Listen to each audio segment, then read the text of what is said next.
18वें पारे की पहली सूरत सूरह मोमिनून की ये शुरू की 10 आयतें हैं, और जब इन आयतों का नुज़ूल हुआ तो रसूलुल्लाह सल्लल्लाहु अलैहि वसल्लम ने सहाबा कराम को बुलाया और फरमाया, आओ सुनो अल्लाह रब्बुल इज़्ज़त का कितना खूबसूरत कलाम उतरा है।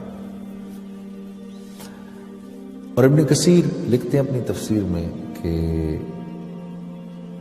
जब अल्लाह ने जन्नत आदम को बनाया तो जन्नत आदम इतनी खूबसूरत बनी कि अल्लाह ने मुस्कुरा के उसको देखा, और मुस्कुरा के फिर अल्लाह रब्बुल इज़्ज़त ने फरमाया कुछ बोल।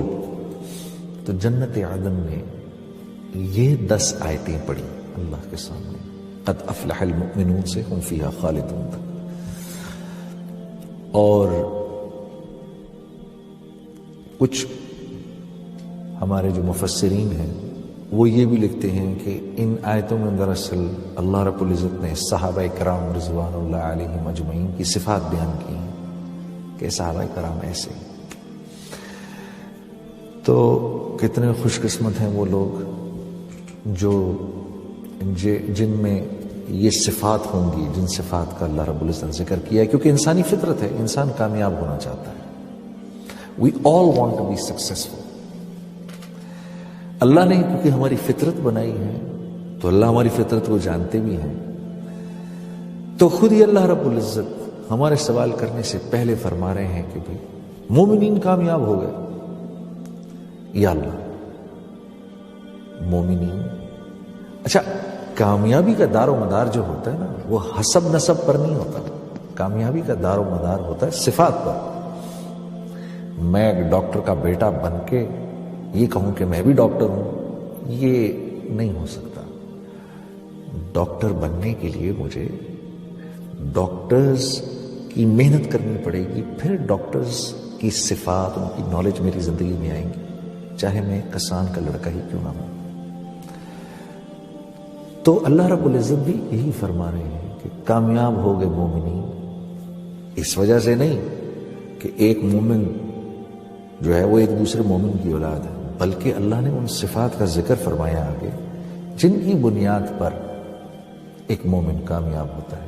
उसमें सबसे पहली जो चीज फरमाई, अल्लज़ीना हुम फी सलातिहिम खाशिऊन, कि जब ये नमाज में खड़े होते हैं, नमाज में खड़े होते हैं तो सारी दुनिया को भूल जाते हैं। मेरे बंदे का मुझसे राब्ता कायम हो जाता है। उस वक्त मेरे बंदे के लिए मुझसे ज्यादा कोई महबूब नहीं।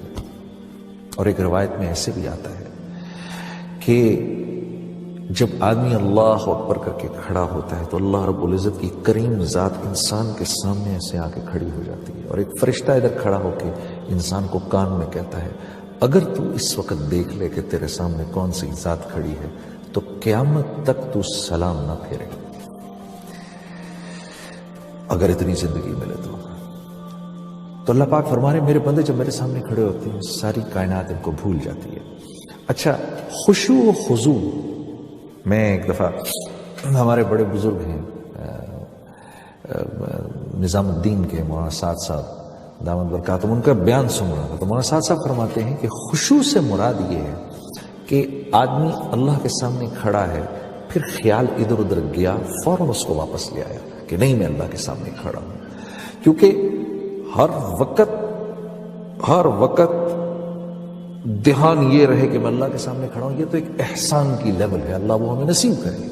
लेकिन अगर फर्ज करें वो लेवल नहीं मिल रही कि अल्लाह के नबी का इरशाद है ना कि अल्लाह के सामने अल्लाह की इबादत ऐसे करो, नमाज ऐसे पढ़ो अल्लाह के सामने जैसे अल्लाह को देख रहे हो।